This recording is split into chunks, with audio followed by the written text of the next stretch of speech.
तो दोस्तों लाजारस कर एक बेहतरीन हॉरर थ्रिलर एक तरह से सीरीज़ हमें देखने को मिल रही है प्राइम वीडियो की तरफ से। तो आज हम उसी पर बात करेंगे, पूरी इन्फॉर्मेशन आपको बताएंगे इसके pre production, releasing, casting factor, detail update के बारे में।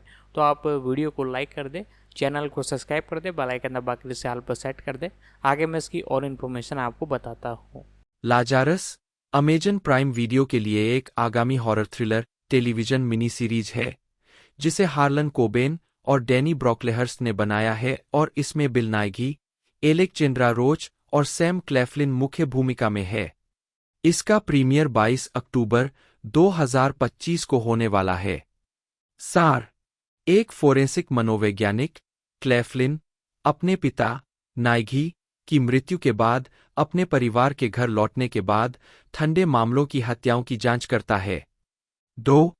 ढालना मुख्य डॉक्टर लाजर के रूप में बिल निघी, डॉएल एलेक्जेंड्रा रोच जेना लाजरस के रूप में, सैम क्लाफलिन लाज के रूप में, इवान हॉरॉक्स यंग लाज डेविड फिनसेट मैकगवर्न के रूप में, कार्ला क्रोम बेला के रूप में, केट एशफील्ड जासूस एलिसन ब्राउन के रूप में, कर्टिस टेनेंट एडन के रूप में, लॉयड लाई रूपर्ट यूएन के रूप में, पुनरावर्ती रोइसिन गैलाघर लॉरा के रूप में। उत्पादन फरवरी 2024 में यह बताया गया कि Amazon MGM studios Harlan Cobain के फाइनल ट्विस्ट प्रोडक्शंस के साथ मिलकर इस सीरीज का निर्माण करेगा। कोबेन और डैनी ब्रॉकलेहर्स्ट इस सीरीज के लेखक और कार्यकारी निर्माता है। सैम क्लेफलिन, जिन्होंने इसमें अभिनय भी किया था, निकोला शिंडलर और रिचर्ड फी क्वे स्ट्रीट प्रोडक्शंस के कार्यकारी निर्माता है। वेन चे यिप ने इस सीरीज का कार्यकारी निर्माण किया और पहले 2 एपिसोड का निर्देशन किया। मैट स्ट्रेवेंस ने क्वे स्ट्रीट प्रोडक्शंस के लिए सीरीज निर्माता के रूप में काम किया। 3 फरवरी 2024 में सैम क्लेफलिन के साथ बिल निघी और एलेक्जेंड्रा रोच को कास्ट किए जाने की खबर थी। 4 जून 2024 में रोइसिन गैलाघर, डेविड फिन, कार्ला क्रोम, केट एशफील्ड और कर्टिस टेनेंट को कलाकारों में जोड़ा गया। 5 फरवरी 2024 में मैनचेस्टर में फिल्मांकन शुरू हुआ। 6 मोरे केम्बे में भी फिल्मांकन हुआ। 7 मुक्त करना लाजारस का प्रीमियर 22 अक्टूबर 2025 को सभी 6 एपिसोड के साथ होने वाला है। हार्लन कोबेन, जन्म 4 जनवरी 1962, एक रहस्य उपन्यासों और थ्रिलर के एक अमेरिकी लेखक है। उनके उपन्यासों के कथानक में अक्सर अतीत की अनसुलझी या गलत व्याख्या की गई घटनाएं, हत्याएं या घातक दुर्घटनाएं शामिल होती है और उनमें कई मोड़ होते हैं। उनके 12 उपन्यासों का फिल्म और टेलीविजन के लिए रूपांतरण किया गया है। कोबेन ने एडगर पुरस्कार, शमस पुरस्कार और एंथनी पुरस्कार जीता है। तीनों पुरस्कार पाने वाले वे पहले लेखक हैं। 2, 3 उनकी पुस्तकों का 46 भाषाओं में अनुवाद किया गया है और 90 मिलियन से अधिक प्रतियां बिक चुकी है। 4 प्रारंभिक जीवन और शिक्षा कोबेन का जन्म न्यू जर्सी के नेवार्क में एक यहूदी परिवार में हुआ था और उनका पालन-पोषण लिविंगस्टन में हुआ। 5 जहां उन्होंने अपने बचपन के दोस्त, भावी गवर्नर क्रिस क्रिस्टी के साथ लिविंगस्टन हाई स्कूल से स्नातक किया। 6 उनके भाई प्रसिद्ध व्यवसायी लॉरेंस एस. कोबेन है। उन्होंने एमहर्स्ट कॉलेज में राजनीति विज्ञान का अध्ययन किया, जहां वे डैन ब्राउन के साथ साई उपसिलोन बिरादरी के सदस्य थे। 7, 8 कोबेन कॉलेज में अपने अंतिम वर्ष में थे जब उन्हें एहसास हुआ कि वे लिखना चाहते हैं। 9 आजीविका 1984 में स्नातक होने के बाद कोबेन ने अपने दादा के स्वामित्व वाली कंपनी में यात्रा उद्योग में काम किया। 7, 9 यह उस समय के दौरान था जब उन्होंने अपनी पहली पुस्तक, romantic suspense thriller play dead लिखी थी, जिसे प्रकाशन के लिए स्वीकार किया गया था जब वह 26 वर्ष के थे और 1990 में रिलीज हुई थी। 9 इसके बाद 1991 में मिरेकल क्योर आई। इसके बाद उन्होंने एक पूर्व बास्केटबॉल खिलाड़ी से स्पोर्ट्स एजेंट बने, मायरोन बोलिटार पर आधारित थ्रिलर की एक श्रृंखला लिखना शुरू किया, जो अक्सर अपने ग्राहकों से जुड़ी हत्याओं की जांच करता हुआ पाता है। 1995 में मायरॉन बोलिटर सीरीज के निर्माण के बाद से उनकी पहली standalone thriller Tell No One 2001 में प्रकाशित हुई थी। इस पुस्तक पर आधारित एक फ्रांसीसी भाषा फिल्म रूपांतरण 2006 में रिलीज हुआ था। 10 कोबेन ने टेल नो वन के बाद 9 और स्टैंडअलोन उपन्यास लिखे। 15 अप्रैल 2008 को प्रकाशित उनका उपन्यास hold tight New York times best seller सूची में पहले नंबर पर आने वाली उनकी पहली पुस्तक थी। 11 2003 में कोबेन ने अपने पिता के बारे में एक छोटी कहानी प्रकाशित की, जिनकी 1988 में 59 वर्ष की आयु में दिल का दौरा पड़ने से मृत्यु हो गई थी। 4/12 the key to my father शीर्षक से यह कहानी 15 जून 2003 को फादर्स डे पर द न्यूयॉर्क टाइम्स में प्रकाशित हुई थी। 13 द न्यूयॉर्क टाइम्स के अलावा उनके निबंध और कॉलम परेड पत्रिका और ब्लूमबर्ग व्यूज में छपे हैं। शैली थ्रिलर मनोवैज्ञानिक डरावनी एक के द्वारा बनाई गई हरलान कोबेन, डैनी ब्रॉकलेहर्स्ट अभिनीत पिल, नाइगी एलेक्जेंड्रा, रोचसैम क्लाफ्लिन उद्गम, देश यूनाइटेड किंगडम संयुक्त राज्य अमेरिका मूल भाषा अंग्रेजी उत्पादन कार्यकारी निर्माता Harlan Coben, Danny Brocklehurst Nicola Shindler, Richard फीवेंचे, यिप्सैम क्लाफ्लिन निर्माता मैट स्ट्रेवेंस उत्पादन कंपनी Amazon, MGM Studios Final, Twist Production सक्वे स्ट्रीट प्रोडक्शन समूल रिलीज नेटवर्क Amazon Prime Video. Danny Brocklehurst जन्म जून 1971, एक अंग्रेजी पटकथा लेखक, नाटककार और पूर्व पत्रकार है। उन्होंने बाफ्टा और रॉयल टेलीविजन सोसाइटी दोनों लेखन पुरस्कार जीते हैं। उन्हें 2007 में ब्रॉडकास्ट पत्रिका के हॉट 100 के लेखक वर्ग में शामिल किया गया था। उनका 2024 का नेटफ्लिक्स ड्रामा फूल मी वंस अब तक का छठा सबसे सफल नेटफ्लिक्स शो है। नवंबर 2024 में द हॉलीवुड रिपोर्टर ने उन्हें अपने शीर्ष 50 सबसे शक्तिशाली निर्माताओं में से एक बताया। 2024 में ब्रॉकलेहर्स्ट को ब्रिटिश टेलीविजन के सबसे शक्तिशाली लोगों की रेडियो टाइम्स 100 सूची में शामिल किया गया था। 2 प्रारंभिक जीवन। ब्रॉकलेहर्स्ट का जन्म जून 1971 में हाइड, चेशायर में हुआ था। वे एक मजदूर वर्ग के घर में पलेबरे और मीडिया में आने से पहले उन्होंने कई नौकरियां कीं। 1993 से उन्होंने कई वर्षों तक एक पत्रकार के रूप में काम किया, द गार्जियन, सिटी लाइफ और मैनचेस्टर इवनिंग न्यूज के लिए स्वतंत्र लेखन किया, जबकि द बिग इश्यू के लिए एक वरिष्ठ फीचर लेखक के रूप में भी काम किया। 3 वह पैरालिम्पियन सारा स्टोरी से संबंधित है। लिखना टेलीविजन कार्य। ब्रॉकलेहर्स्ट ने पूर्णकालिक पटकथा लेखक बनने के लिए पत्रकारिता छोड़ दी।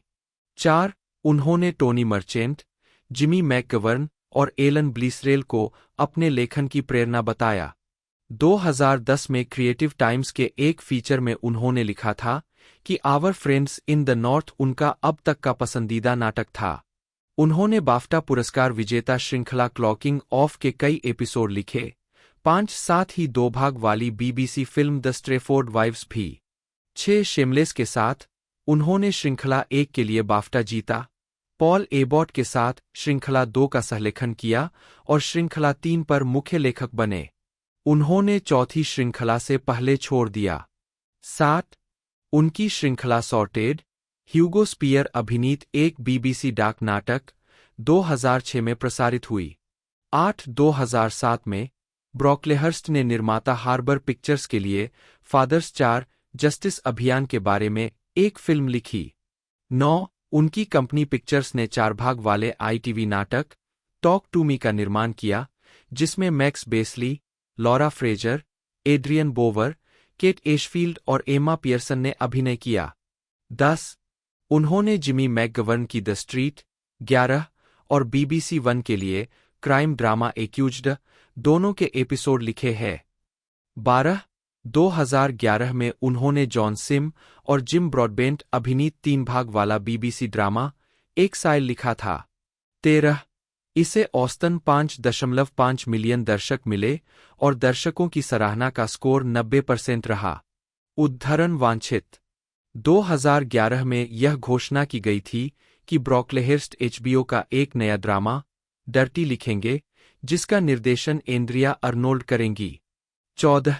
इस परियोजना को बाद में शेरोन हॉर्गन और अमेजन के साथ मिलकर विकसित किया गया। 15.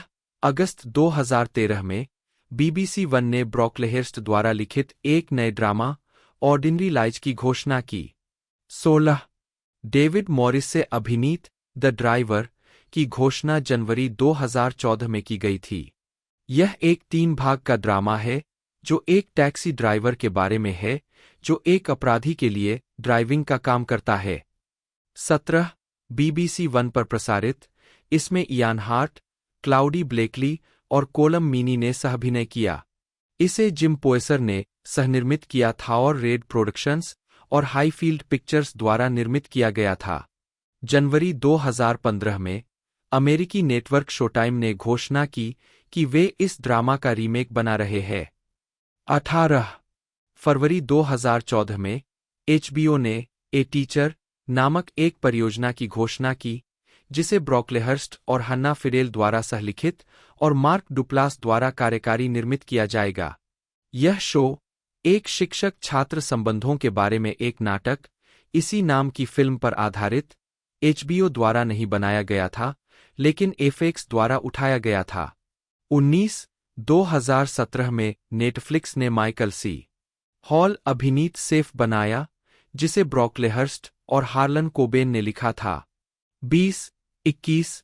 कम होम 3 भाग वाला BBC ड्रामा अप्रैल 2018 में प्रसारित हुआ जिसमें क्रिस्टोफर एक्लेस्टन और पाउला मेल्कमसन ने अभिनय किया। 22. द स्ट्रेंजर, जिसे कोबेन के साथ भी लिखा गया था, नेटफ्लिक्स पर जनवरी 2020 में शुरू हुआ जिसमें रिचर्ड आर्मिटेज, स्टीफन री और जेनिफर सॉन्डर्स ने अभिनय किया। 23. ब्रेसिक की पहली श्रृंखला का प्रीमियर 2019 में स्काई पर हुआ। 24. और इसे 5 अतिरिक्त श्रृंखलाओं के लिए अनुशंसित किया गया। 25. यह 2012 के बाद से स्काई की सबसे सफल कॉमेडी है। उद्धरण वांछित, उनकी नेटफ्लिक्स सीरीज स्टे क्लोज 2022 की सबसे ज्यादा रेटिंग वाली यूके सीरीज थी। 26. मई 2022 में BBC और स्टेन ने ब्रॉक लेहर्स्ट द्वारा बनाई गई एक नई श्रृंखला 10 पाउंड पोम्स द्वितीय विश्व युद्ध के बाद ऑस्ट्रेलिया में प्रवास करने वाले ब्रिटिश नागरिकों के बारे में एक नाटक शुरू किया जिसके तुरंत बाद ऑस्ट्रेलिया में फिल्मांकन शुरू हुआ। 27. 10 पाउंड पोम्स 2023 का सबसे अधिक रेटिंग वाला नया BBC नाटक था। 2024 में उनका ड्रामा फूल मी वंस नेटफ्लिक्स पर जबरदस्त हिट साबित हुआ। यह सीरीज 75 देशों में नंबर 1 रही और वर्तमान में यह अब तक का छठा सबसे सफल अंग्रेजी भाषा का नेटफ्लिक्स शो है। पेरिश, उनके hit UK show the driver का अमेरिकी संस्करण 2024 में AMC पर प्रसारित हुआ जिसमें जियानकार्लो एस्पोसिटो ने अभिनय किया। ब्रॉक लेहर्स्ट को 2024 में टेलीविजन के सबसे प्रभावशाली लोगों में रेडियो टाइम्स टॉप 100 में नामित किया गया था। 2. पतली परत, फिल्म में उन्होंने व्हिटब्रेड नामांकित उपन्यास बुद्ध दा जिमी बुद्ध के रूप में को रूपांतरित किया। उद्धरण वांछित, और स्टूडियो कैनाल के लिए द रेलवे चिल्ड्रन रिटर्न लिखा जो 1970 की फिल्म द रेलवे चिल्ड्रन का सीक्वल था जो स्वयं ई नेस्बिट उपन्यास पर आधारित थी। 28. थिएटर, ब्रॉक लेहर्स्ट ने 3 पुरस्कार विजेता नाटक लिखे हैं, माई 8 टाइम्स टेबल, नोबडी और लोडेड, रेडियो 4 को हस्तांतरित। 29. साथ ही वेस्ट एंड और राष्ट्रीय दौरा, संगीत नेवर फॉरगेट के कहानी सलाहकार और पुस्तक सहलेखक भी है। 30. 31. उनका नाटक कैजुअल टाइज 2014 में रॉयल एक्सचेंज का हिट था। यह आधुनिक रिश्तों का विच्छेदन है। उद्धरण वांछित, रेडियो, ब्रॉक लेहर्स्ट ने रेडियो के लिए व्यापक रूप से लिखा है। रेडियो 4 के लिए उनकी जासूसी श्रृंखला स्टोन अपनी नवीं श्रृंखला में है। 32. इसमें ह्यूगो स्पियर जासूस इंस्पेक्टर जॉन स्टोन की भूमिका में है और हर एपिसोड में एक नैतिक रूप से जटिल अपराध दिखाया गया है। इसे कठोर द गार्जियन, कठोर द टाइम्स और एक तरह से यथार्थवादी द ऑब्जर्वर के रूप में वर्णित किया गया है, जैसा कि रेडियो नाटक शायद ही कभी होता है। उद्धरण वांछित। उन्होंने 1980 के दशक में मार्गरेट थैचर की पारस्परिक रूप से सुनिश्चित विनाश नीति के बारे में एक नाटक लिखा, the end of the world. 33 एक ऐसे व्यक्ति के बारे में एक थ्रिलर जो अस्तित्व में नहीं रह गया है। नोबॉडी, लालच की एक ऑस्ट्रेलियाई सेट परीक्षा। लोडेड और एक 80 वर्षीय महिला के बारे में एक एकल नाटक जो क्रूर हत्याओं की एक श्रृंखला को स्वीकार करती है। Mary Shane. 34 वह रेडियो 4 और 5 लाइव पर नियमित टिप्पणीकार के रूप में उपस्थित रहे हैं। ब्रॉकलेहर्स्ट ने podcast ecstasy the battle of rave लिखा है, जिसमें David Morrissey, Monica Dolan, Ian Hart, Meera Syal और एडे एडमंडसन शामिल है। यह आधा ड्रामा और आधा डॉक्यूमेंट्री है। विलियम फ्रांसिस नाइगी बटा N.A. बटा एक जन्म 12 दिसंबर 1949 एक ब्रिटिश अभिनेता है। रंगमंच और पर्दे पर अपने काम के लिए प्रसिद्ध, उन्हें 2 बाफ्टा पुरस्कार और 1 गोल्डन ग्लोब पुरस्कार सहित कई पुरस्कार मिले हैं। इसके अलावा उन्हें 1 अकादमी पुरस्कार, 1 टोनी पुरस्कार, 1 लॉरेंस ओलिवियर पुरस्कार और 2 स्क्रीन एक्टर्स गिल्ड पुरस्कारों के लिए नामांकन भी प्राप्त हुआ है। नाइगी ने अपने करियर की शुरुआत लिवरपूल के एवरीमैन थिएटर से की और 1977 में द इल्यूमिनाटस से रॉयल नेशनल थिएटर के साथ लंदन में अपनी शुरुआत की। उन्होंने 1985 में डेविड हरे के प्रावदा, 1991 में हेरोल्ड पिंटर के बेट्रेयल, 1993 में टॉम स्टॉपर्ट के आर्केडिया और 1994 में एंटोन चेखव के द सीगल में अपनी भूमिकाओं के लिए प्रशंसा प्राप्त की। उन्हें 2001 में ब्लू ऑरेंज में उनकी भूमिका के लिए सर्वश्रेष्ठ अभिनेता के लिए लॉरेंस ओलिवियर पुरस्कार का नामांकन मिला। उन्होंने डेविड हरे के नाटकों द वर्टिकल आवर 2006 और स्काईलाइट 2015 में ब्रॉडवे पर अभिनय किया। नाइगी की शुरुआती फिल्म भूमिकाओं में कॉमेडी फिल्में still crazy 1998, guest house Paradiso 1999 और ब्लो ड्राई 2001 शामिल है। उन्होंने लव एक्चुअली 2003 में अपनी भूमिका से अंतर्राष्ट्रीय स्तर पर प्रसिद्धि हासिल की, जिसके लिए उन्हें सर्वश्रेष्ठ सहायक अभिनेता का बाफ्टा पुरस्कार मिला। उन्होंने अंडरवर्ल्ड फिल्म श्रृंखला 2003 से 2009 में विक्टर और pirates of the Caribbean film श्रृंखला 2006 से 2007 में डेवी जोन्स की भूमिकाएं निभाईं। उनकी अन्य फिल्मों में Shaun of the dead 2004, the hitchhiker guide to the galaxy 2005, the constant gardener 2005, notes on a scandal 2006, hot fuzz 2007, Valkyrie 2008, wild target 2010, Harry Potter and the deathly hallows part 1 2010, the best exotic marigold hotel 2012, about time 2013, Emma 2020 और living 2022 शामिल है, जिनमें से अंतिम ने उन्हें सर्वश्रेष्ठ अभिनेता के लिए अकादमी पुरस्कार के लिए नामांकन दिलाया। नाइगी ने टेलीविजन में अपनी भूमिकाओं के लिए खूब प्रशंसा अर्जित की है। BBC one series state of play 2003 में अपनी भूमिका के लिए बाफ्टा पुरस्कार और BBC फिल्म गिडियंस डॉटर 2007 के लिए सर्वश्रेष्ठ अभिनेता का गोल्डन ग्लोब पुरस्कार जीता।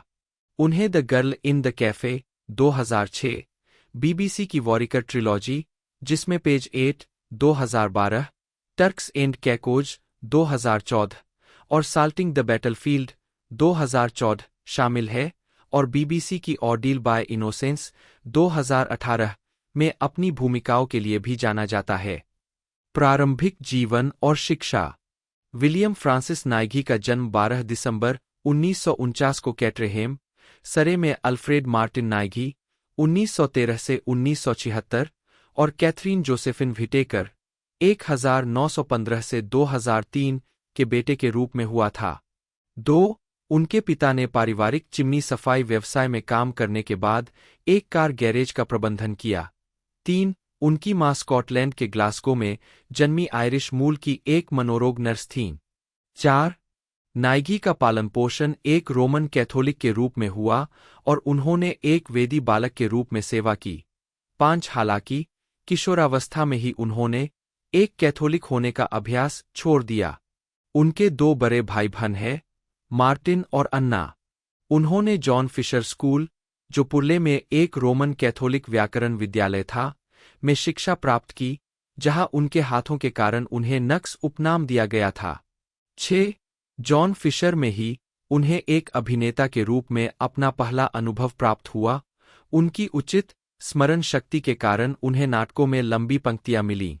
7 बचपन में नाइगी को कई लोग असुरक्षित और शर्मीले स्वभाव के लिए जानते थे। किशोरावस्था में वे एक उत्साही पाठक बन गए, खासकर अर्नेस्ट हेमिंग्वे और एफ.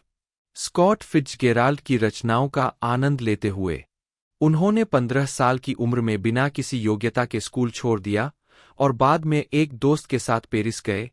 8 इस उम्मीद में कि वे एक उपन्यास लिखेंगे।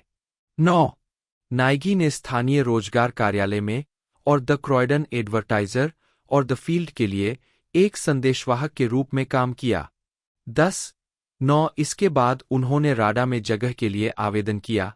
11 लेकिन उन्हें अस्वीकार कर दिया गया और इसके बजाय उन्होंने स्टेज के लिए प्रशिक्षण लेने के लिए Guildford school of dance and drama में दाखिला लिया। 12 आजीविका 1969 1984 प्रारंभिक भूमिकाएं। अपने शुरुआती 20 के दशक के दौरान कैम्ब्रिज आर्ट्स थिएटर और एडिनबर्ग के ट्रेवर्स थिएटर जैसे थिएटरों में विभिन्न क्षेत्रीय थिएटर प्रस्तुतियों में काम करने के बाद नाइगी के एक दोस्त ने सुझाव दिया कि वह लिवरपूल के एवरीमैन थिएटर के लिए ऑडिशन दें। 13 अपने ऑडिशन के दौरान उन्होंने लगभग 5 बार फिर से शुरू करने के लिए कहा, साथ ही अभिनेता जोनाथन प्राइस के अनुसार, जिन्होंने कहा कि या तो वह बहुत अच्छे अभिनेता थे या पागल। 14 एवरीमैन में अपने समय के दौरान उन्होंने साथी अभिनेताओं जूली वाल्टर्स और पीट पोस्टलेथवेट और लेखकों केन कैंपबेल और विली रसेल के साथ काम किया। वह यात्रा थिएटर समूह वैन लोर के सदस्य भी थे, जिसमें नाइगी के सबसे लगातार सहयोगियों में से एक, लेखक और निर्देशक डेविड हरे शामिल थे। नाइगी ने लंदन में अपने रंगमंच की शुरुआत नेशनल थिएटर में केन कैंपबेल और क्रिस लैंगहेम की इल्यूमिनाटस के एक महाकाव्य मंचन से की, जब उनकी मुलाकात कैंपबेल से लंदन के एक बार में हुई थी। जब नाइगी ने उन्हें बताया कि वह एक अभिनेता है, तो कैंपबेल ने उन्हें तुरंत काम पर रख लिया। इसने 4 मार्च 1977 को नए कॉटेस्लो थिएटर का उद्घाटन किया। उन्हें डेविड हरे के 2 premiere, A Map of the World और प्रावदा में भी नेशनल में कास्ट किया गया था। नाइगी ने 1978 से 1982 तक ब्रिटिश एंथोलॉजी श्रृंखला प्ले फॉर टुडे के 3 एपिसोड में अभिनय किया। उन्होंने 1981 में the Lord of the rings के बीबीसी रेडियो नाटकीकरण में सैमवाइज गमगी की भूमिका निभाई। विलियम नाइगी के रूप में श्रेय दिया गया। इस दौरान निगी ने डेविड हरे द्वारा लिखित और निर्देशित फिल्मों की त्रयी में MI5 एजेंट जॉनी वॉरिकर की भूमिका निभाई। पेज 8 2011, टर्क्स एंड कैकोस 2014 और साल्टिंग द बैटलफील्ड 2014। निगी ने इन फिल्मों में राहेल वीज, Ralph Fiennes, Helena Bonham quarter और माइकल गैम्बोन के साथ अभिनय किया। 35-36 पेज 8 में उनके प्रदर्शन के लिए उन्हें सर्वश्रेष्ठ एकल ड्रामा के लिए ब्रिटिश अकादमी टेलीविजन पुरस्कार और सर्वश्रेष्ठ अभिनेता लघु श्रृंखला या टेलीविजन फिल्म के लिए गोल्डन ग्लोब पुरस्कार के लिए नामांकन मिला। 37-38 2014 में उन्होंने लंदन के वेस्ट एंड में विंधम थिएटर में डेविड हरे की स्काईलाइट के पुनरुद्धार में केरी मुलिगन के साथ अभिनय किया। 40-16 नाइगी ने ब्रॉडवे में वापसी की और मुलिगन के साथ स्काईलाइट में स्थानांतरण में अभिनय किया, जहां दोनों को क्रमशः एक नाटक में सर्वश्रेष्ठ अभिनेता और एक नाटक में सर्वश्रेष्ठ अभिनेत्री के लिए टोनी पुरस्कार के लिए नामांकन मिला। 41 उसी वर्ष उन्होंने the best exotic marigold hotel के सीक्वल में अभिनय किया, जिसका शीर्षक the second best exotic marigold hotel 2015 था। 2018 में बिल नाइगी। अगले वर्ष उन्होंने युद्ध फिल्म देयर फाइनेस्ट 2016 में अभिनय किया, जहां इसका प्रीमियर टोरंटो अंतर्राष्ट्रीय फिल्म महोत्सव में सकारात्मक समीक्षा के साथ हुआ। 43 द गार्जियन के पीटर ब्रैडशॉ ने नायकी की प्रशंसा करते हुए उन्हें एक बहुत ही आनुपातिक दृश्यचोर के रूप में वर्णित किया। 44 उस वर्ष वह कई फिल्मों में थे, जिनमें ब्रिटिश युद्ध comedy Dad's Army, animated feature Norm of the North और horror mystery The Limehouse Golem शामिल है। 45, 46, 47 2017 में एमिली मोर्टिमर के साथ अभिनय करते हुए उन्होंने पेनेलोप फिट्जगेराल्ड के इसी शीर्षक के 1978 के उपन्यास पर आधारित नाटक द बुकशॉप में अभिनय किया।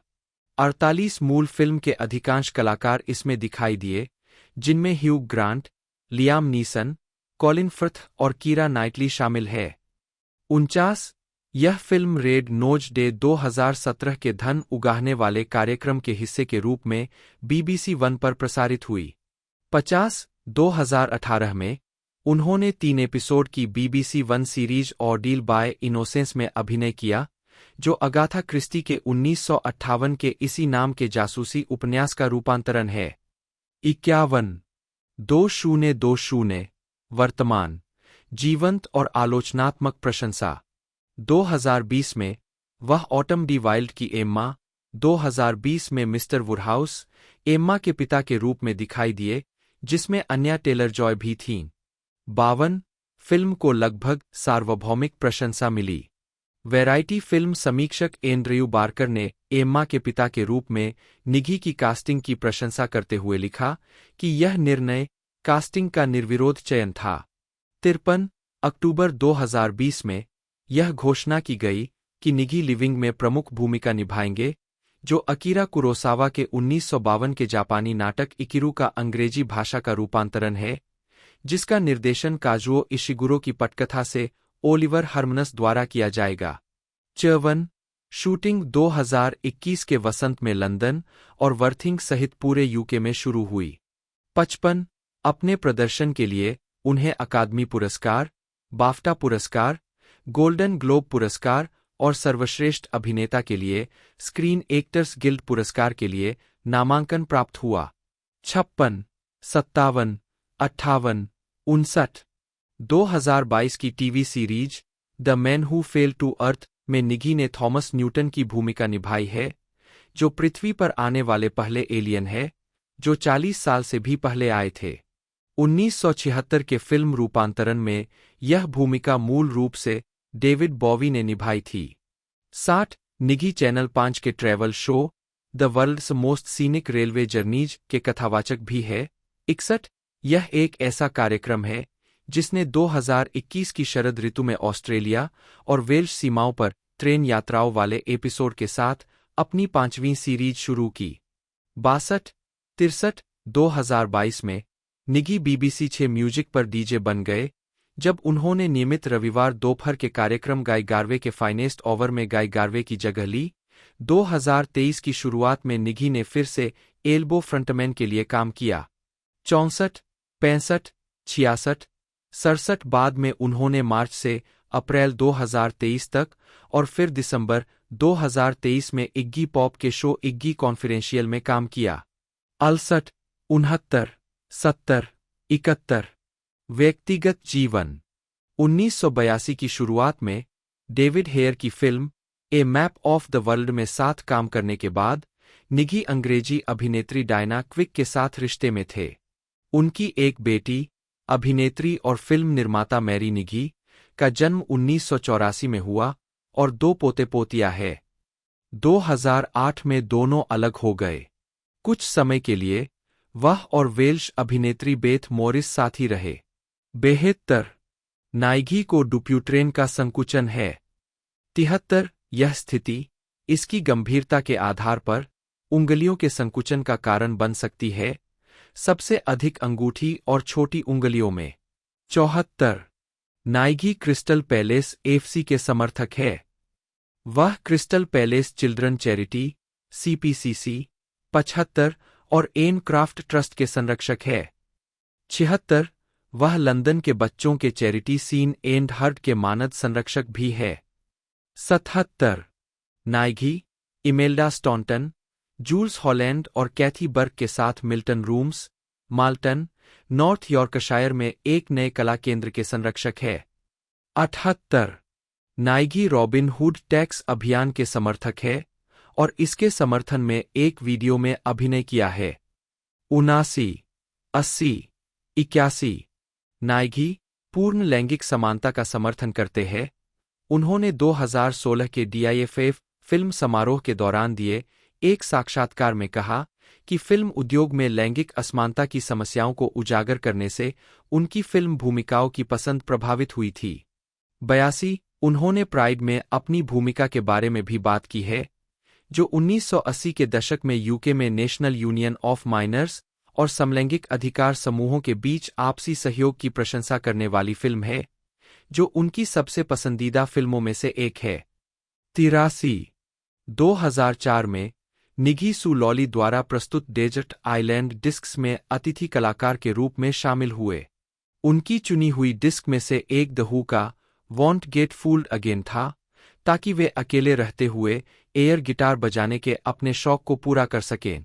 अपनी विलासिता के लिए उन्होंने ब्लूज हार्प हारमोनिका और निर्देश पुस्तिका का एक बॉक्स सेट चुना।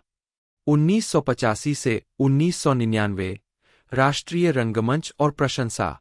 नाइगी ने अपने करियर की शुरुआत करने के बाद 1985 में डेविड हेयर की प्रावदा, 1986 में विलियम शेक्सपियर की किंग लियर और 1994 में एंटोन चेकोव की द सीगल में अपने अभिनय से लगातार प्रशंसा अर्जित की। नेशनल थिएटर में उन्होंने Anthony Hopkins, Judi Dench, Harriet Walter, Rufus Sewell और चिवेटेल इजियोफोर के साथ प्रस्तुतियों में अभिनय किया। नाइगी के सबसे प्रशंसित मंच प्रदर्शन नेशनल थिएटर प्रस्तुतियों में थे। टॉम स्टॉपर्ट की आर्केडिया, 1993 में एक बेईमान विश्वविद्यालय के डॉन बर्नार्ड नाइटिंगेल की भूमिका में उन्होंने फेलिसिटी केंडल, जिन्होंने एक लेखिका हन्ना जार्विस की भूमिका निभाई थी, के साथ मजाकिया बातचीत की। नाइगी ने 1991 में अल्मेडा थिएटर में हेरोल्ड पिंटर की बिट्रेयल में जेरी का किरदार निभाया था। उन्होंने जो पेनहॉल की ब्लू ऑरेंज 2000 में एक सलाहकार मनोचिकित्सक की भूमिका निभाई थी, जिसके लिए उन्हें सर्वश्रेष्ठ अभिनेता के लिए ओलिवियर पुरस्कार में नामांकन मिला था। अगले वर्ष इसे डचेस थिएटर के वेस्ट एंड में स्थानांतरित कर दिया गया था। 1997 में उन्होंने डेविड हरे की स्काईलाइट में रेस्तरां उद्यमी टॉम सार्जेंट की भूमिका निभाई थी, जिसका प्रीमियर 1995 में हुआ था और इसे वाडेविल थिएटर में स्थानांतरित कर दिया गया था। 15-16 उन्होंने 1980 की कॉमेडी सीरीज एगोनी में एक कामुक युवा डिस्क जॉकी विंसेंट फिश का किरदार निभाया था। नाइगी की शुरुआती प्रमुख स्क्रीन प्रस्तुतियों में से एक BBC धारावाहिक द मेंस रूम 1991 थी। उन्होंने दावा किया कि धारावाहिक, लॉरा लैम्सन द्वारा रूपांतरित एन ओक्ले उपन्यास, वह काम था जिसने उनके करियर की शुरुआत की। 17 उन्हें 1998 की फिल्म स्टिल क्रेजी में 50 वर्षीय रॉक स्टार रे सिम्स के प्रशंसित चरित्र चित्रण के लिए अमेरिकी दर्शकों द्वारा कुछ पहचान मिली।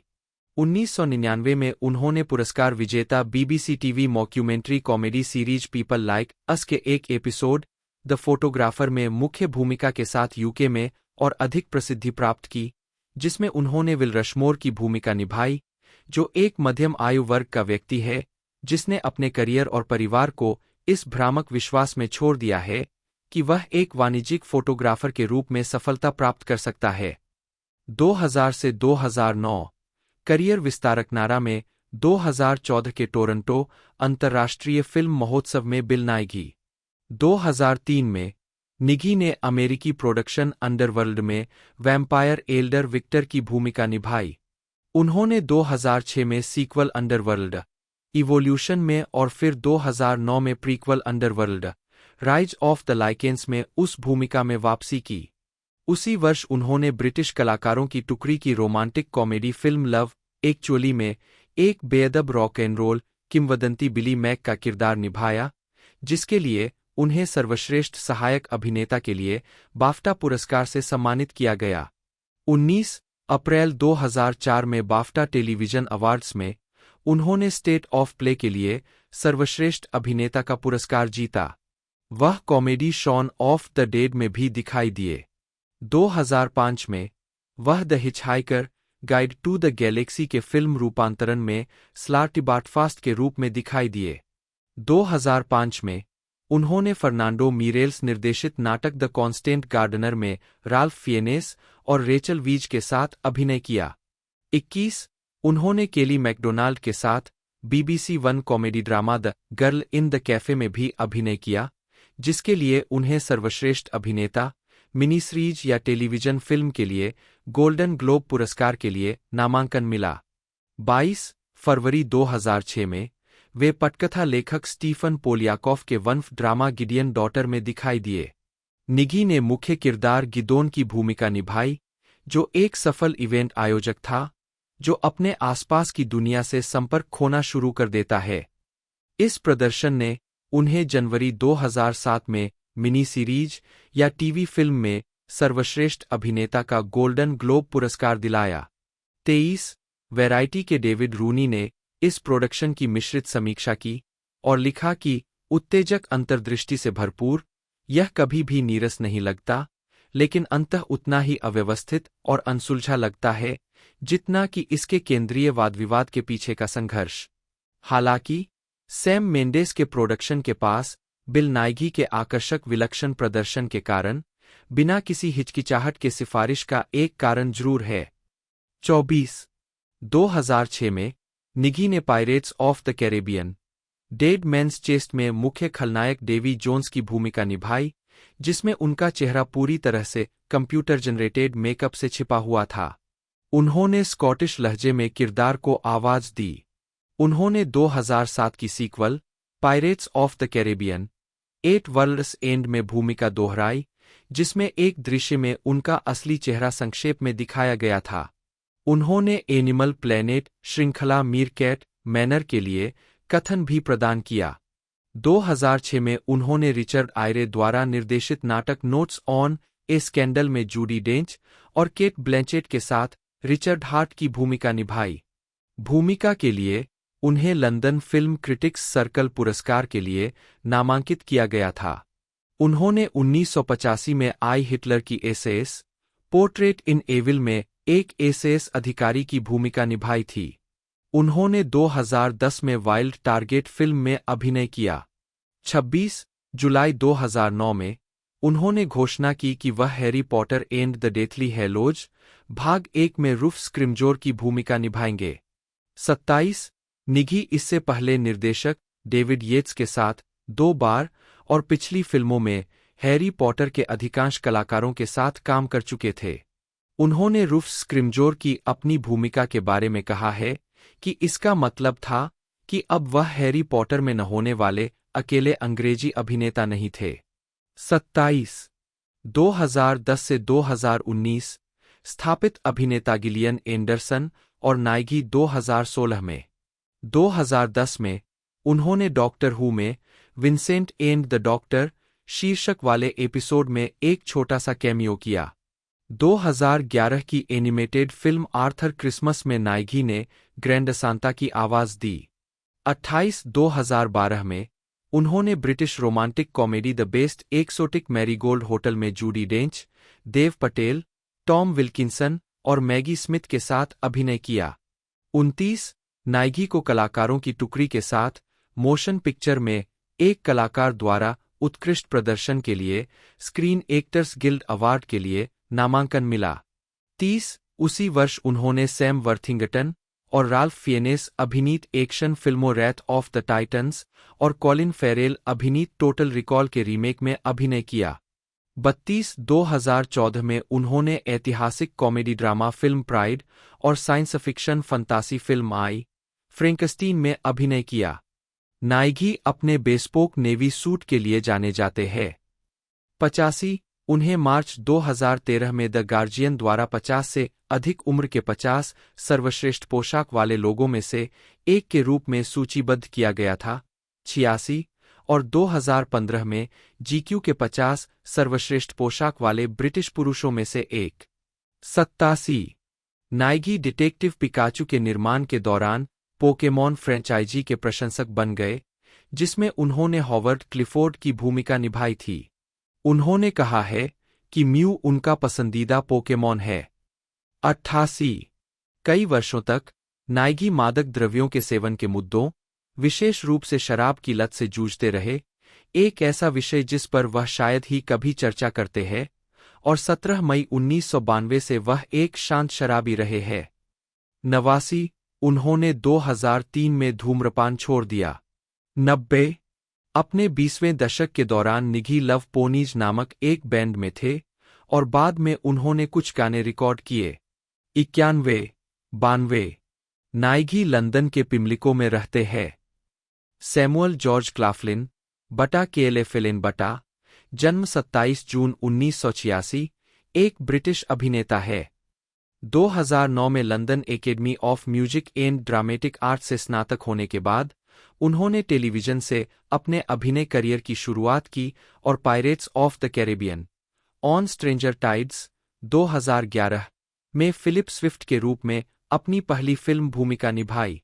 क्लाफलिन को the hunger games film series 2013 से 2015 में फिनिक ओरायर की भूमिका निभाने और रोमांटिक फिल्मों लव, रोजी 2014 और मी बिफोर यू 2016 में उनकी प्रमुख भूमिकाओं के लिए व्यापक पहचान मिली।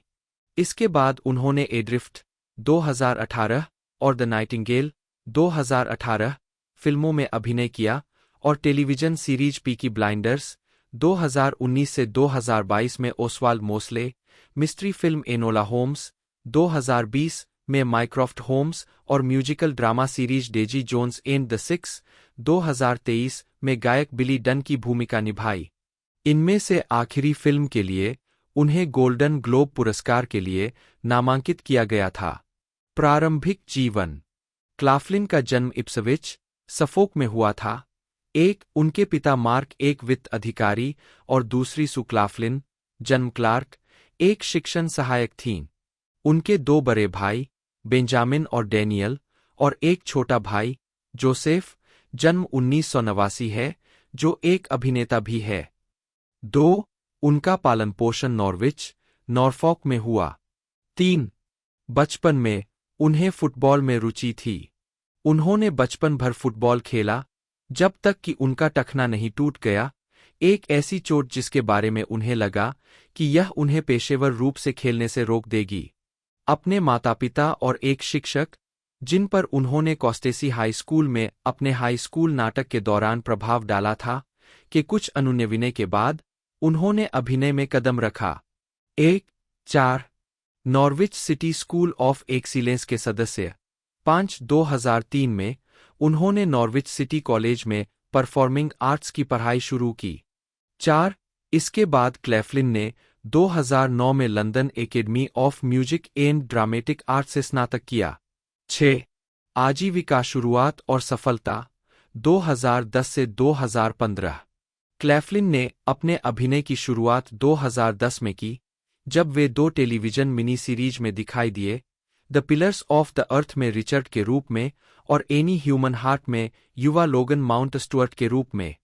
मार्च 2011 में उन्हें द स्पूक्स अप्रेंटिस के फिल्म रूपांतरण सेवेंथ सन में थॉमस के रूप में लिया गया। 7 लेकिन अज्ञात कारणों से उन्हें हटा दिया गया और उनकी जगह बेन बार्न्स को ले लिया गया। 8 उनकी अगली उपस्थिति अप्रैल 2011 में हुई, जब उन्होंने बीबीसी टीवी नाटक यूनाइटेड में फुटबॉलर डंकन एडवर्ड्स का किरदार निभाया, जो 1958 के म्यूनिख हवाई हादसे की घटनाओं पर केंद्रित था।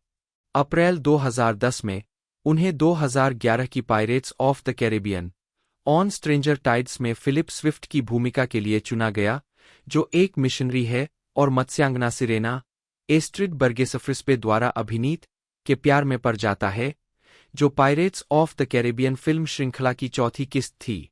फिल्म के लिए उन्हें 17वें एम्पायर अवार्ड्स में सर्वश्रेष्ठ पुरुष नवागंतुक के लिए नामांकन मिला। 9 2012 में वह 6 एपिसोड की लघु श्रृंखला व्हाइट हीट में जैक के रूप में दिखाई दिए। उसी वर्ष बाद में उन्होंने 2012 की film snow white and the huntsman में स्नो व्हाइट के बचपन के दोस्त विलियम की सहायक भूमिका निभाई। इसके अलावा 2012 में उन्हें हैमर फिल्म्स की द क्वाइट ओन्स में मुख्य भूमिका में लिया गया, जिसे 2013 के मध्य में फिल्माया गया और अप्रैल 2014 में रिलीज किया गया। 22 अगस्त 2012 को लायंसगेट ने घोषणा की कि द हंगर गेम्स फिल्म श्रृंखला में फिनिक ओरायर के रूप में क्लेफ्लिन को लिया गया था, जिसकी शुरुआत the hunger games catching fire से हुई थी। 11 कैचिंग फायर के निर्देशक फ्रांसिस लॉरेंस ने फिल्मांकन के दौरान क्लेफ्लिन के प्रदर्शन के बारे में कहा, फिनिक एक दिलचस्प किरदार है। पहले तो वह थोड़ा फ्लर्ट जैसा लगता है और उसमें थोड़ा यौन तनाव है, लेकिन वास्तव में आप उस लड़के के प्यार में पड़ जाते हैं और आप देखते हैं कि उसका एक गहरा भावनात्मक पक्ष है। यह उन कारणों में से एक है जिसके लिए मैंने वास्तव में उसे पहली बार में काम पर रखा था, क्योंकि यह वह जगह है जहां उसका चरित्र अगली कुछ कहानियों में जाता है और मुझे लगता है कि उसने एक शानदार काम किया है। 13 फिल्म को आम प्रशंसा के साथ नवंबर 2013 में रिलीज किया गया था। 15 क्लेफ्लिन ने नवंबर 2014 में रिलीज हुई द हंगर गेम्स मॉकिंगजे भाग 1 और नवंबर 2015 में रिलीज हुई भाग 2 में भूमिका दोहराई। 16 फरवरी 2013 में यह घोषणा की गई कि क्लेफ्लिन को सेसिलिया अहर्न के उपन्यास व्हेयर रेनबोज एंड के फिल्म रूपांतरण में एलेक्स के रूप में लिया गया था, जिसे कुछ क्षेत्रों में लव रोजी के रूप में वितरित किया गया था। 17 अगले महीने उन्होंने टीवी फिल्म मैरी और मार्था में बेन के रूप में अभिनय किया, जिसे BBC वन द्वारा प्रसारित किया गया था। 18 उन्हें ब्रिटिश नाटकीय थ्रिलर द रायट क्लब में ऑक्सफोर्ड यूनिवर्सिटी के छात्र एलिस्टेयर रायल के रूप में उनकी भूमिका के लिए आलोचनात्मक प्रशंसा मिली। लंदन इवनिंग स्टैंडर्ड के चार्लोट ओसुलिवन ने कहा कि क्लेफ्लिन अपने चरित्र के विट्रियल को बहुत अच्छी तरह से पकड़ते हैं, और डिजिटल स्पाई की लॉरा डिब्डिन ने कहा कि क्लेफ्लिन हकदारी की भावना को ऑफसेट करने के लिए साजिश और भेद्यता लाता है। एलेक्जेंड्रा एलिजाबेथ रोच, जन्म 20 अगस्त 1987, एक वेल्श अभिनेत्री है जिन्हें यूटोपिया में बेकी और नो ऑफेंस में DS जॉयफ्रीज की भूमिकाओं के लिए जाना जाता है। उन्होंने being human, inside number 9, black mirror और किलिंग ईव जैसी श्रृंखलाओं में भी काम किया है। जीवन और करियर। रोच का जन्म वेल्स के कार्मार्थशायर के अम्मानफोर्ड में हुआ था। उनके पिता जेफ, जो वेल्श रग्बी यूनियन के लिए काम करने गए थे, उनके भाई और उनकी बहन सहित उनके कई रिश्तेदार एक समय में पुलिस बल का हिस्सा रहे हैं। 3 एक धाराप्रवाह वेल्श वक्ता। रोच अपनी शुरुआती किशोरावस्था में लंबे समय से चल रहे टेलीविजन सोप पोबोल वाइक्वम में दिखाई दी और चिल्ड्रन इन एंटरटेनमेंट अवार्ड्स में सोप में सर्वश्रेष्ठ किशोर अभिनेता का पुरस्कार जीता। 2005 में श्रृंखला छोड़ने के बाद उन्होंने royal academy of dramatic art में जाने से पहले वेल्स के राष्ट्रीय युवा रंगमंच के साथ समय बिताया। उन्होंने बताया है कि कैसे एक टेलीविजन रोल के शुरुआती ऑडिशन में उनके वेल्श लहजे ने उन्हें मुश्किल में डाल दिया था।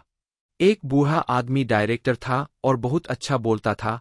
उसने मुझसे पूछा कि मैं कहाँ से हूँ और मैंने उसे बताया, वेल्स, स्वांसी, और उसने मुझे अनसुना कर दिया और कास्टिंग डायरेक्टर की ओर मुड़कर कहा, अरे नहीं, वह ठीक नहीं है।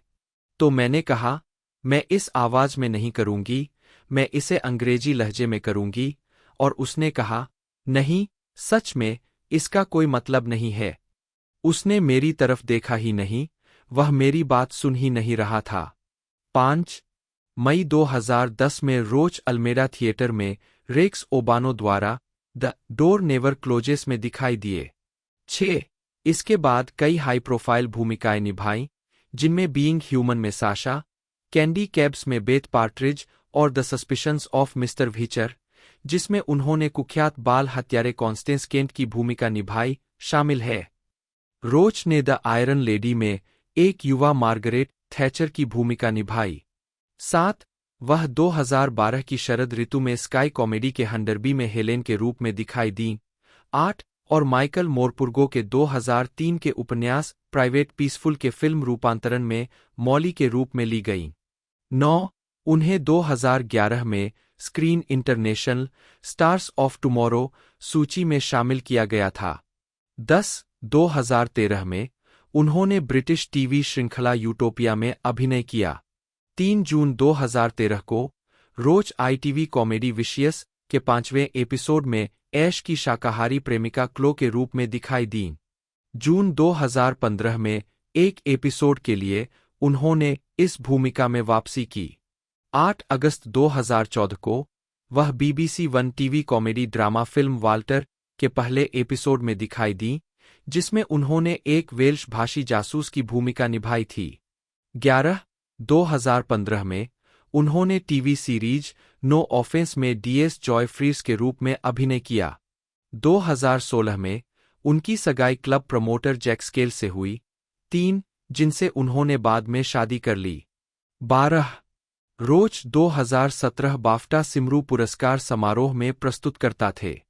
निकोला शिंडलर OBE, जन्म 8 अक्टूबर 1968, एक ब्रिटिश टेलीविजन निर्माता और कार्यकारी है। 2 और स्वतंत्र टेलीविजन ड्रामा प्रोडक्शन कंपनी क्वे स्ट्रीट प्रोडक्शंस की संस्थापक है।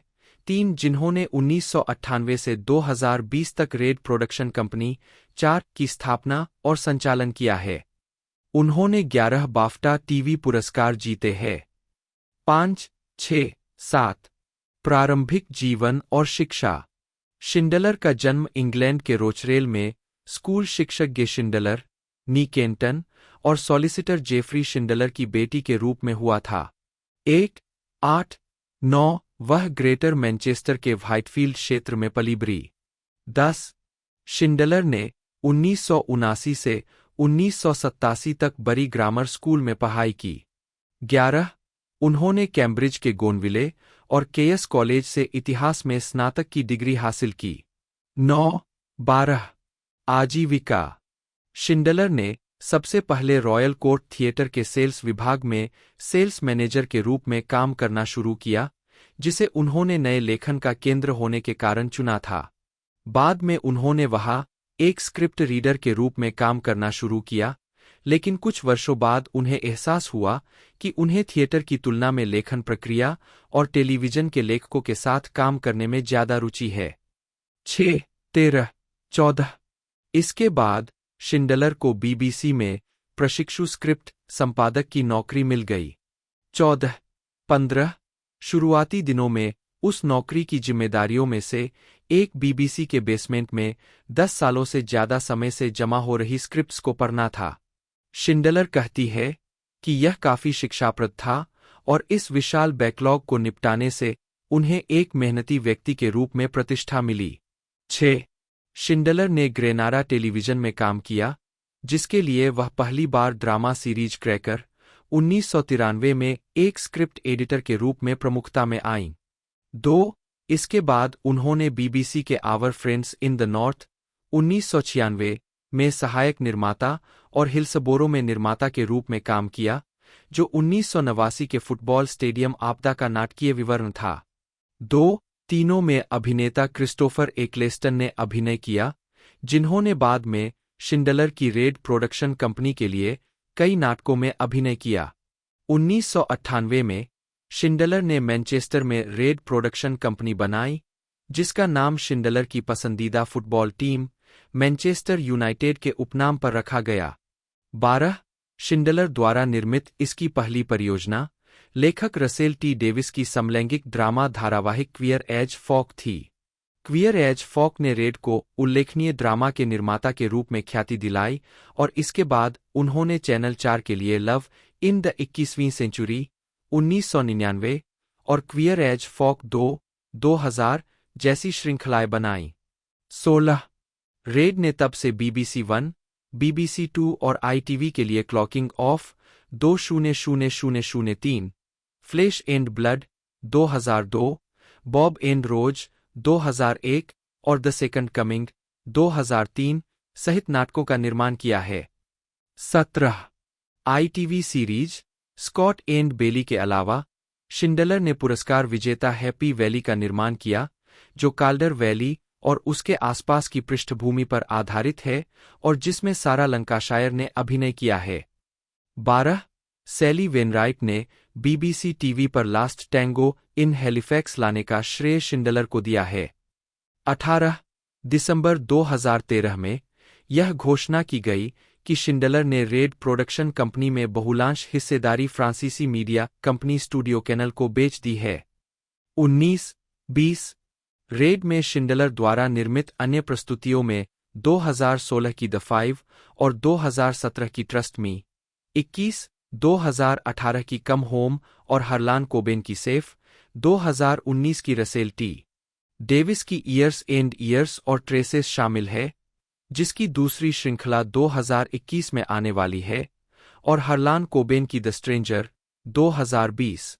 2021 में शिंडलर द्वारा निर्मित कार्यकारी नाटकों में Finding Alice, It's a Sin, Ridley Road, No Return, Traces series 2 और स्टे क्लोज शामिल है।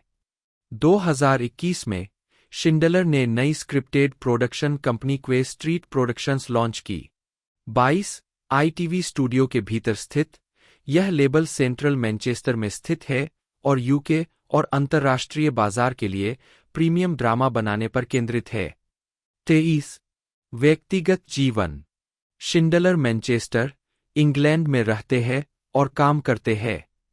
24 शिंडलर का विवाह लेखक मैट ग्रीनहाल्ग से हुआ है। 25 उनकी 2 बेटियां और 1 बेटा है। 9 सम्मान 2003 the Guardian media top 114 2009 Manchester Metropolitan University मानद doctorate of arts 26 2013 BBC radio 4 women's hour power list United Kingdom की 100 सबसे शक्तिशाली महिलाएं 27 2015 द हॉलीवुड रिपोर्टर वैश्विक टीवी की 25 सबसे शक्तिशाली महिलाएं 28 2016 हैप्पी वैली के लिए पीबॉडी पुरस्कार 29 2017 women in film and television international women in film and television award 30 2019 प्रसारण सेवाओं के लिए 2019 बर्थडे ऑनर्स में order of the British Empire OBE के अधिकारी। मी बिफोर यू से लेकर स्वतंत्र फिल्मों और टेलीविजन तक 2016 वर्तमान। 2016 में क्लैफ्लिन ने अगली करी द हंट्समैन विंटर्स वॉर के कई दृश्यों में स्नो व्हाइट के बचपन के दोस्त विलियम की अपनी भूमिका दोहराई। उसी वर्ष उन्होंने इसी नाम के उपन्यास के फिल्म रूपांतरण मी बिफोर यू में अभिनय किया, जिसमें उन्होंने विलियम ट्रेनोर की भूमिका निभाई। 19 क्लैफ्लिन को युद्ध ड्रामा जर्नीज एंड 2017 और एड्रिफ्ट 2018 में कैप्टन स्टैनहोप की भूमिका के लिए और अधिक आलोचनात्मक प्रशंसा मिली। 2018 में क्लैफ्लिन बीबीसी टेलीविजन नाटक पीकी ब्लाइंडर्स के 5वें सीजन में ब्रिटिश फांसीवादी राजनीतिज्ञ ओसवाल्ड मोस्ले के रूप में शामिल हुए। 2019 में उन्होंने द करप्टेड और चार्लीज एंजल्स के रीबूट में अभिनय किया। 21-22 सितंबर 2020 में उन्होंने नेटफ्लिक्स की मूल फिल्म एनोला होम्स में शीर्षक चरित्र के बड़े भाई माइक्रॉफ्ट होम्स के रूप में सहअभिनय किया। 2023 में क्लैफ्लिन ने Daisy Jones and the Six में बिली ड्यूने की भूमिका निभाई। इसी नाम की पुस्तक पर आधारित, यह 1970 के दशक में एक रॉक बैंड की कहानी का अनुसरण करता है और 3 मार्च 2023 को अमेजन प्राइम वीडियो पर प्रीमियर हुआ। 23 क्लैफ्लिन ने बैंड द्वारा रिकॉर्ड किए गए काल्पनिक एल्बम ऑरोरा पर स्वर प्रस्तुत किए, जिसे 1 मार्च 2023 को रिलीज किया गया था। उन्होंने अलेक्जेंड्रे डुमास के उपन्यास the count of Monte Cristo 1844 से 1846 के एक इतालवी ब्रिटिश टेलीविजन रूपांतरण में अभिनय किया। 24 व्यक्तिगत जीवन 2011 में क्लैफ्लिन ने अभिनेत्री लॉरा हैडॉक को डेट करना शुरू किया। 25 जिनसे उनकी मुलाकात माय वीक विद मर्लिन के ऑडिशन में हुई थी। दोनों ने जुलाई 2013 में एक निजी समारोह में शादी कर ली। 26, 27, 28 उनका एक बेटा है जिसका नाम पिप, जन्म 8 दिसंबर 2015, और एक बेटी है जिसका नाम मार्गोट, जन्म 6 जनवरी 2018 है। 29-30-20 अगस्त 2019 को क्लैफ्लिन और हैडॉक ने अपने कानूनी अलगाव की घोषणा की। वेन चे यिप, जन्म 1981, एक ब्रिटिश टेलीविजन निर्देशक है जो यूटोपिया, डॉक्टर हू और अमेजन प्राइम के the Lord of the rings of power और फॉलआउट से विशेष रूप से जुड़े हुए हैं। प्रारंभिक जीवन और शिक्षा। वेन का जन्म 1981 में ऑक्सफोर्ड में हुआ था और उनकी शिक्षा ड्रैगन स्कूल, एबिंगरन स्कूल, डिओवरब्रोक्स कॉलेज में हुई और बाद में उन्होंने बैंबरी कॉलेज में अध्ययन किया, एक जहां उन्होंने 2004 में ग्राफिक डिजाइन में डिग्री के साथ स्नातक किया। 3. आजीविका एलेक्स गार्सिया लोपेज के साथ काम करें। जेरिको में फीनिक्स पिक्चर हाउस में काम करने के बाद उन्होंने फिल्म निर्माण में रुचि विकसित की और तब प्रसिद्धि में आए जब उन्होंने एलेक्स गार्सिया लोपेज के साथ हैप्पी बर्थडे ग्रैंडर का सहलेखन और निर्देशन किया, जिसने 2007 60 सेकंड्स ऑफ फेम बाफ्टा जीता। 4. इसके बाद इस जोड़ी ने लघु फिल्में सामंथा 2008, बी लकी 2008 और डिएगोज स्टोरी 2009 बनाई। 5. साथ ही चैनल 4 एंथोलॉजी श्रृंखला कमिंग अप का episode Would Like to Meet 2010 भी बनाया। 6.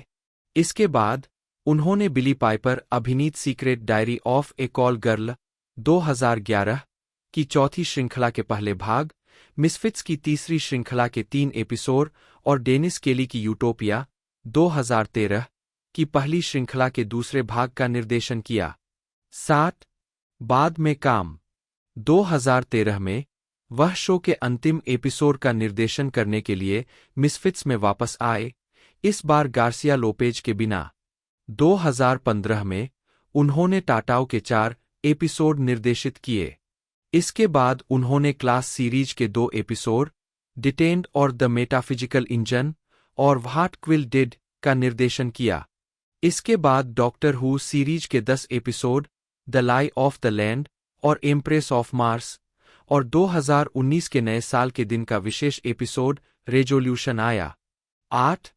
मार्च 2021 में अमेजन प्राइम वीडियो ने घोषणा की कि यिप the Lord of the rings of power series के 4 एपिसोड के लिए निर्देशन का कार्यभार संभालेंगे, साथ ही सहकार्यकारी निर्माता के रूप में भी काम करेंगे। 9. 10.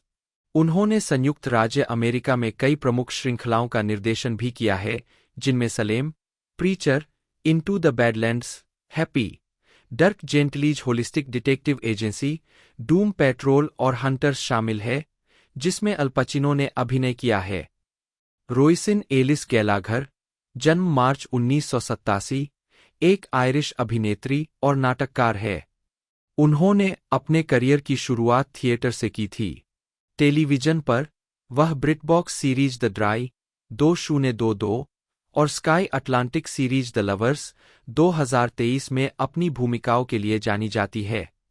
उन्हें पहले सीजन के लिए IFTA और दूसरे सीजन के लिए ब्रिटिश एकेडमी टेलीविजन अवार्ड के लिए नामांकित किया गया था। प्रारंभिक जीवन। गैलाघर एंडरसनस्टाउन से है, एक जो वेस्ट बेलफास्ट का एक उपनगर है, और उनके पिता डैनियल, मृत्यु 2017, काउंटी टायरोन और मां पैट के घर पैदा हुए थे। 2. उनका पालन पोषण कैथोलिक के रूप में हुआ और उनकी 3 बड़ी बहनें और एक छोटा भाई है। 3. गैलाघर ने सेंट जेनेविव हाई स्कूल में पढ़ाई की। उन्होंने royal Scottish academy of music and drama, अब रॉयल कंजर्वेटोयर ऑफ स्कॉटलैंड, से एक्टिंग में बैचलर ऑफ आर्ट्स की डिग्री हासिल की। 4. ड्रामा स्कूल से स्नातक होने के बाद गैलाघर लंदन में रहीं, लेकिन बेलफास्ट लौट आईं क्योंकि अभी मेरा समय नहीं आया था, काम अभी नहीं मिल रहा था। 5. आजीविका। गैलाघर ने 2009 में BBC one medical soap opera doctors के 2 एपिसोड में एलिसिया हॉज के रूप में टेलीविजन पर अपनी शुरुआत की। उनके शुरुआती काम में इंग्लैंड में द ब्लडी चैम्बर और द विक्ड लेडी और बेलफास्ट में बी माई बेबी और स्लिप ईट पार्टी शामिल है। उन्होंने वाटरफ्रंट हॉल में the haunting of Helena Blunden में मुख्य किरदार निभाया। इसके बाद बेलफास्ट के लिरिक थिएटर में डॉकर्स और white star of the north में काम किया। वे weddings, weans and wakes, demented, Pentecost, stitched up, little red riding hood, love और मनी, स्माइली और बाह हम्बग के लिए लिरिक में लॉटीन। 2012 में गैलाघर ने एडिनबर्ग के रॉयल लिसेयम थिएटर में ए मिडसमर नाइट्स ड्रीम में हेलेना की भूमिका निभाई। अगले वर्ष उन्होंने अभिनेता पॉल कैनेडी की 2013 में निर्देशित पहली फिल्म मेड इन बेलफास्ट से अपनी पहली फीचर फिल्मी शुरुआत की। उन्होंने BBC 2 के क्राइम ड्रामा द फॉल में DC एमर टेलर की भूमिका निभाई। क्वींस में बेलफास्ट महोत्सव में वह बेलफास्ट बाय मूनलाइट में दिखाई दी और द होली होली बस नाटक में अपनी शुरुआत की, जिसमें उन्होंने बाद में वापसी की।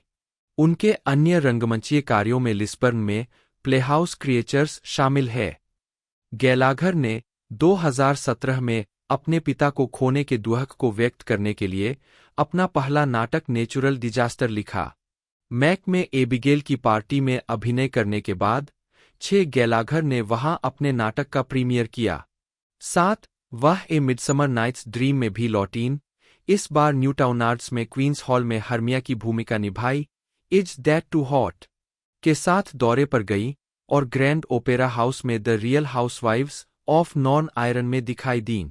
अगले वर्ष गैलाघर नोवहेयर स्पेशल में फिल्म करने के लिए लौट आई। 2021 में यह घोषणा की गई कि गैलाघर ब्रिटबॉक्स और RT comedy drama the dry में शिव शेरिडन के रूप में अपनी पहली मुख्य टेलीविजन भूमिका में अभिनय करेंगी, जिसका प्रीमियर 2022 में होगा। 8 वह हॉरर फिल्म मैंड्रेक और टेलीविजन फिल्म सेंट मुंगो में भी दिखाई दीं। वह sky Atlantic series the lovers में जॉनी फ्लिन के साथ भी दिखाई देती है। 9 व्यक्तिगत जीवन। गैलाघर की शादी पेनिक्विक के एक स्कॉटिश इलेक्ट्रीशियन क्रेग हचिसन से हुई है। दोनों की मुलाकात 2012 में हुई थी, जब गैलाघर एडिनबर्ग में ए मिडसमर नाइट्स ड्रीम के लिए गए थे। 10 उनके 2 बेटे हैं। 11 भर्म के संबंध में गैलाघर खुद को आध्यात्मिक मानती है। कार्ला पैट्सी क्रोम, जन्म 22 जून 1988, एक ब्रिटिश अभिनेत्री और लेखिका है, जिन्हें स्काई अटलांटिक के हिट एंड मिस में उनके काम, E4 के मिसफिट्स में जेस की नियमित भूमिका और कई अन्य टेलीविजन श्रृंखलाओं और फिल्मों में अभिनय के लिए जाना जाता है, मुख्यतः यूनाइटेड किंगडम में, जिसमें पुरस्कार विजेता मर्डर भी शामिल है। 2012 में स्क्रीन इंटरनेशनल ने क्रोम को UK स्टार्स ऑफ टुमारो में से एक नामित किया। 1 प्रारंभिक जीवन।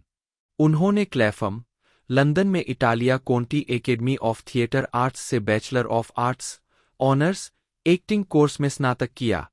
2 टेलीविजन। क्रोम ने BBC 2 के लिए बिर्गर लार्सन की बाफ्टा पुरस्कार विजेता 2013 निर्मित मर्डर में मुख्य भूमिका कोलीन निभाई थी। एलिसन ग्राहम ने द रेडियो टाइम्स में कहा, यह मेरे जेहन में कई दिनों तक रहा, धिक्कार है। इसका हर छोटा सा हिस्सा मेरे द्वारा अब तक देखे गए सबसे अद्भुत और प्रभावशाली अभिनय प्रदर्शनों में से एक, कोलीन के रूप में उभरती हुई स्टार कार्ला क्रोम की बदौलत। 3 22 मई 2012 को यह घोषणा की गई कि क्रोम E4 ड्रामा मिसफिट्स की चौथी श्रृंखला में जेस की नियमित भूमिका में दिखाई देंगे। 4-5 क्रोम ITV की 5 भाग वाली श्रृंखला लाइटफील्ड्स में क्लेयर के रूप में दिखाई देती है। 6 फिर से उन्हें अपने प्रदर्शन के लिए उत्कृष्ट समीक्षा मिली है। मैट डी कहते हैं, निश्चित रूप से कार्ला क्रोम सबसे अलग थीं, जिन्होंने मर्डर से लेकर मिसफिट्स तक हर चीज में चमक बिखेरी है। यहां वे भावनात्मक रूप से क्षतिग्रस्त क्लेयर की भूमिका निभा रही है। 7 वह शो की दूसरी श्रृंखला के लिए BBC श्रृंखला प्रिजन्स वाइव्स के कलाकारों में भी शामिल हो गई है, जिसमें उन्होंने आइसलिंग की भूमिका निभाई है। 8 फरवरी 2014 में यह पता चला कि क्रोम CBS के अंडर द डोम के कलाकारों में शो के दूसरे सीजन के लिए नियमित रूप से शामिल होंगे। 9 क्रोम एक लेखिका भी है। उन्होंने रेड प्लैनेट पिक्चर्स और स्काई वन के लिए हुटेन एंड द लेडी का 5वां एपिसोड लिखा। उन्होंने सेफ, द स्ट्रेंजर और जेल ड्रामा स्क्रू के एपिसोड भी लिखे।